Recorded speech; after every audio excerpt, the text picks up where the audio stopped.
Greetings, Kinkaid community. This is Headmaster Andy Martiri with my video message. As you can see behind me are some beautiful new tennis courts.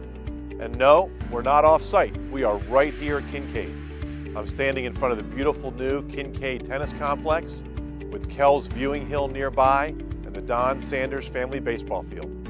This past Sunday marked the dedication of these stunning new facilities. Notable guests included former Astros owner Don Sanders, Hall of Famer Jeff Bagwell, Astros President Reed Bryan, and Kel Mabata from the class of '05. Let's go around and I'll give you a tour. Behind me to my left, you can see we have 8 beautiful new tennis courts with purple for Kinkaid, of course. These courts are now ready and open for use for our students. Our middle and upper school tennis players are chomping at the bit to get on these courts next week. Over here to my right, we have Kells Hill. Kells Hill is named in honor of Kel Mabata from the class of '05, who was a star tennis player both here and collegiately.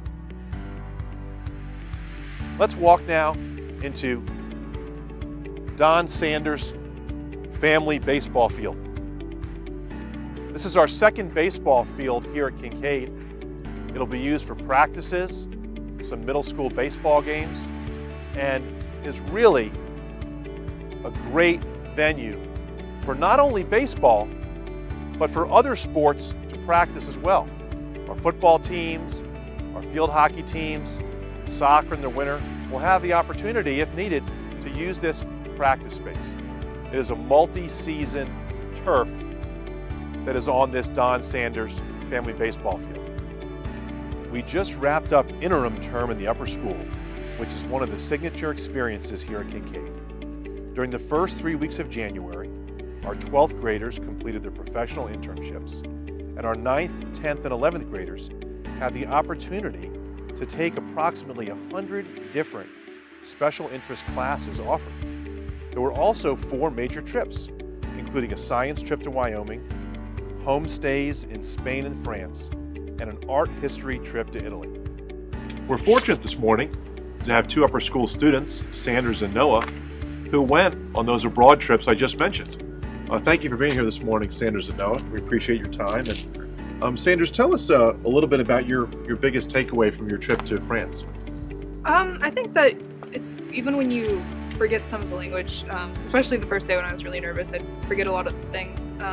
You still can communicate, you still can make friends, and it's just keep going and keep trying to communicate. What about you, Noah, about your trip to Spain? I think truly that there's an entire other world out there that we don't really know until we have that experience where we can stay with a family and be completely immersed in a culture. And it's not until you're able to have that experience that you realize how large the world truly is. What was something unexpected or something that surprised you on the trip? Something that you learned that you didn't think would happen? No?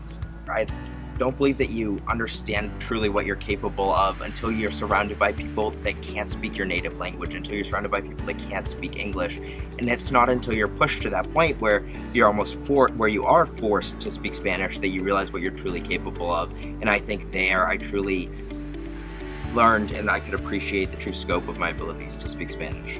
Sanders? I think don't underestimate how activities can really help you to get to know people. Like they took me snowboarding one day, they take me to like the market and stuff like that, to museums. And even if like I'd forget little bits of things to say, like still just by like doing something together, you get to know each other. Great. Well, thank you so much for your time and your wisdom, and best wishes in the second semester. Thank you so much. Thank you. Bravo to the 8th grade cast, crew, and faculty who put on such a tremendous show in High School Musical Junior, the 8th grade musical. I was so impressed with the energy and teamwork displayed by the entire 8th grade.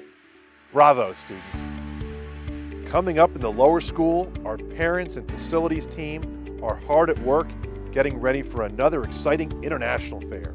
This year's countries are New Zealand and Peru. Come by and check out International Fair next week between February 6th and February 9th. This week we have our middle school HJPC sports playoffs, and our upper school soccer and basketball teams travel over to Episcopal on Friday night for some big and important SPC games. Come out and support the Falcons. Congratulations are in order for the girls varsity swim team, who earned the championship title at the Houston area private and parochial invitational city championship last weekend. Congratulations, swimmers. Also, in approximately 2 weeks, we have the winter SPC playoffs, which will be right here in Houston, Thursday, February 15th through Saturday, February 17th. Be on the lookout for a more detailed schedule as those playoffs approach. Last week, I held my annual State of the School presentation in the Brown Auditorium. I covered a variety of topics, including school finances, construction, campus planning, and strategic planning. If you missed it, the full video is now available online in the Parent Portal under the State of School Videos tab. Also, a link was sent out in this past Sunday's Falcon Flyer. In closing, thank you very much for your support. Please come out and check out the new tennis complex, baseball field at Kells Hill, and as always, go Falcons!